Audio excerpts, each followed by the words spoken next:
আমি পঞ্চায়েতক মাটি দিয়া নাই আমি মাটি দিছু আমি পিএইচি ডিপার্টমেন্টক মাটি দিছু আমার মাটি লইছে পিএইচি ডিপার্টমেন্টে মাটি লইছে সেই ডিপার্টমেন্টের পরে আমার এক বছর দিব লাগে আমার নো এক অ্যাপয়েন্টমেন্ট নো রেস্ট অ্যাপয়েন্টমেন্ট নো লাগে আমার কোনো রেস্ট নাই আমার অ্যাপয়েন্টমেন্ট লাগিব আমার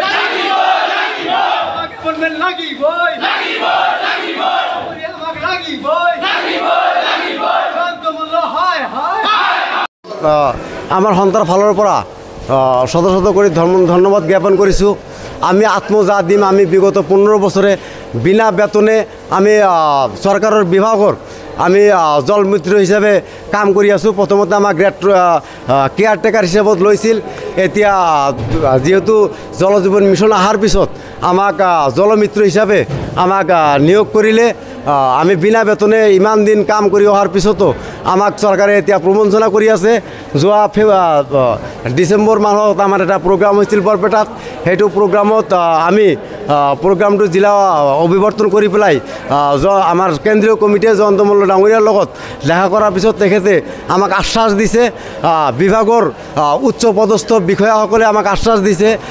জেজেমৰ ডাইৰেক্টৰে আমাক আশ্বাস দিছে যে আপোনালোকৰ জানুৱাৰীত আমাৰ আপোনালোকৰ কাৰণে এটা ভাল খবৰ আহিব যাৰ কাৰণে আমি ইয়াৰ আগত চৰকাৰে নিৰ্ধাৰণ কৰি দিয়া স্থানত গুৱাহাটীৰ স্বচ্ছলত আমি আন্দোলনৰ কাৰ্যসূচী লৈছিলোঁ তেতিয়া আমাৰ অনিৰ্দিষ্টকালীন আন্দোলনৰ কাৰ্যসূচী আছিল কিন্তু অসম চৰকাৰৰ মাননীয় সন্মানীয় বিধায়ক কমলাক্ষ দেৱ পুৰকায়স্থৰ তেখেতৰ নেতৃত্বত আমাক তেখেতে কথা দিছিল যে আমাক হয়তো জানুৱাৰীৰ ভিতৰত আমাক যিকোনো এটা ব্যৱস্থা কৰিব কিন্তু সেইটো আলোচনাৰ মাধ্যমত আমাৰ মাইনাছো ওলাইছিল 2-3বাৰ মাইনাছ ওলোৱাৰ পিছত তেখেতে লিখিতভাৱে আমাক প্ৰতিশ্ৰুতি দিয়াৰ পিছত এতিয়া আমাৰ লগত আমি দেখা পালোঁ আমাৰ লগত প্ৰবঞ্চনা কৰি আছে যিহেতু জানুৱাৰীৰ 1 তাৰিখত আমাক ভাল এটা খবৰ দিয়া কথা আছিল কিন্তু মাননীয় অসমৰ মুখ্যমন্ত্ৰী তেখেতক আমি শ্ৰদ্ধা কৰোঁ তেখেতে শ্ৰদ্ধাৰ পাত্ৰ তেখেত জ্ঞানী মানুহ কিন্তু তেখেতে যিটো কথা আমাক কৈছিল যে জানুৱাৰীৰ 1 তাৰিখত ভাল খবৰ দিব কিন্তু তাৰ ভিতৰত আমাৰ কথা কোনোপথে উল্লেখ নকৰিলে মাথোন আশা আৰু অংগনবাদীৰ কথাহে তেখেতে উল্লেখ কৰিলে কাৰণ আমি এইটো হিংসা কৰা নাই তেখেতৰ প্ৰাপ্য অধিকাৰ তেখেতে অধিকাৰটো পাব লাগে তেখেতে দৰমহা পাব লাগে এইটো আমিও দাবী কৰোঁ কিন্তু আমাৰ ক্ষেত্ৰত চৰকাৰে এনেকুৱা মানে বিদ্বেষমূলক পৰিৱেশ সৃষ্টি কৰিছে আমাক আমি এইটো অলৰেডি আমি গম পাইছোঁ যে এইটো মিছলীয়া চৰকাৰ আমি গম পাইছোঁ এইটো মিছলীয়া বিভাগ কাৰণ আমাৰ পৰা যেতিয়া মাটি লৈছে আমাক ঘৰে ঘৰে গৈ পেলাই আমাক আবুৱা ভাৰি পেলাই আমাৰ পৰা মাটি লৈছে যে আপোনালোকে মাটি দিয়ক আপোনালোকক চাকৰি দিয়া হ'ব কিন্তু আমাকতো চাকৰি নিদিলেই আমাক এতিয়া ইউজাৰ কমিটিৰ আণ্ডাৰত ঠেলি দিছে কিন্তু আমাক চাকৰি নিদিয়া এতিয়া আকৌ নতুন যুৱ চামক আজি ধুবুৰী জিলাৰ ভিতৰত হেজাৰধিক জলমিত্ৰৰ জীৱন ধ্বংসৰ পথত কাৰণ 6,500 টকা হ'লে পাৰ ডে আমি মাথোন 216 টাকাহে পাওঁ 216 টাকাত আমি ল'ৰা ছোৱালীক এসাঁজ মাছ কিনি খুৱাব নোৱাৰোঁ আমি এসাঁজ ভালদৰে দালি ভাত খুৱাব নোৱাৰোঁ আমি চিকিৎসা কৰিব নোৱাৰোঁ আমি কিমান পৰিস্থিতিত পৰি আছোঁ আমাৰ কিছুমান সতীৰ্থ ইয়াৰ আগত কিছুমান শ্বৰ্ট চাৰ্কিটত মৃত্যু হ'ল কাৰণ আমি সকলোৱে 440 ভল্টেজত কাম কৰিব লাগে এজন জল মিত্ৰ 4টা ডিউটি কৰিব লাগে চাফাই কৰ্মচাৰী আমি 1 নম্বৰ 2 নম্বৰ আমি পাম্প অপাৰেটৰ হিচাপে ৰাইজক পানী দিব লাগে 3 নম্বৰ আমি ইলেক্ট্ৰিচিয়ানৰ কাম আমি নিজে কৰিব লাগে 4 নম্বৰ আমি যি পাইপ ফাটিলে পাইপৰ প্লাম্বাৰৰ কাম আমি কৰিব লাগে আমি 4টা পদত কাম কৰি আছোঁ এজন জল মিত্ৰ কিন্তু আমাৰ ক্ষেত্ৰত আমি 24 ঘণ্টাই পহৰা দিব লাগে আমাৰ দেওবাৰ নাই আমাৰ কোনো ফেষ্টিভেল বন্ধ নাই আমি দিনত 365 দিনে আমি পানী দিব লাগে কাৰণ আমাৰ দুৰ্গা পূজা নাই আমাৰ কোনো ঈদ নাই আমাৰ কোনো চৰকাৰী বন্ধ নাই কাৰণ আমাক লাগে আমি প্ৰয়োজন এই জল মিত্ৰ চুইচ টিভি নিটিপিলে ৰাইজে কেতিয়াও পানী নাপায় কাৰণ আমি ৰাইজক বিশুদ্ধ খোৱা পানী দি আছোঁ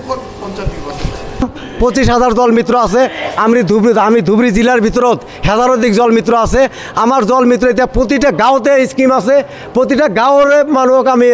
ইউজাৰ কমিটিৰ লগত লৈ আমি ৰাইজ উপভোক্তাক পানী দি আছোঁ কাৰণ ৰাইজে আমাৰ কথা শুনিব আমি প্ৰয়োজনত যদি আমাৰ দাবী মানি নলয় তেনেহ'লে আমি চৰকাৰৰ বিৰোধী স্থিতি ল'বলৈ আমি বাধ্য হ'ম আমি ইতিমধ্যে এইটো সংকল্প লৈছোঁ এইটো আমি টোটালি সংকল্প লৈছোঁ আমি চৰকাৰৰ বিৰোধী স্থিতিত আমি কাম কৰিম আমি পানী যোগান দিয়া বন্ধ কৰিম সৰকাৰ এক প্ৰকাৰ আপোনালোকক ঠকিলে আমাক ঠগিলে চৰকাৰে আমি কেতিয়াও ভবা নাই যে অসমৰ মাননীয় মুখ্যমন্ত্ৰী এজনে এনেকুৱা মিছলীয়া হ'ব পাৰে। এইটো বিভাগৰ সন্মানীয় এজন মন্ত্ৰী, সেইটো সেই মন্ত্ৰীজনে মাইনুছ এটা দিয়াৰ পিছতো সেইটো কথা আমাৰ নাৰাখিলে। এইটো প্ৰবঞ্চনা, মানে ঠগ প্ৰবঞ্চনাহে, প্ৰবঞ্চকহে আমি তেখেতক আখ্যা দিছোঁ। তেখেত এজন প্ৰবঞ্চক, বিভাগীয় মন্ত্ৰী এজন প্ৰবঞ্চক, অসমৰ মুখ্যমন্ত্ৰী এজন প্ৰবঞ্চক। কাৰণ আমাক কথা দিয়া, লিখিতভাৱে কথা দিয়াৰ পিছতো আমাৰ দাবীখিনি পূৰণ নকৰিলে, আমাৰ কিঞ্চিত দাবী পূৰণ নকৰিলে। কাৰণ আমাৰ প্ৰতিজন জল মিত্ৰ স্কিল ডেভেলপমেণ্টৰ ওপৰত ট্ৰেইনিং কৰা জল মিত্ৰ, আমি ভাৰত চৰকাৰৰ স্বীকৃতিপ্ৰাপ্ত ITIৰ পৰা আমি প্ৰশিক্ষণপ্ৰাপ্ত জল মিত্ৰ। আমি চৰকাৰৰ পৰা এইটো দাবী জনাইছোঁ যে আমাৰ ন্যায্য প্ৰাপ্যটো আমাক দিব লাগে। আমাৰ মিনিমাম যিটো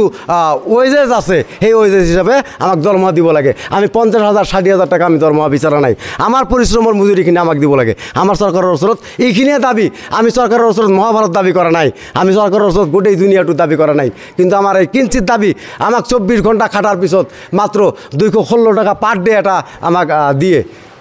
গতিকে আমাৰ দাবী যেতিয়ালৈকে চৰকাৰে মানি নল'ব তেতিয়ালৈকে আমাৰ এইটো ধৰ্মঘট চলি থাকিব।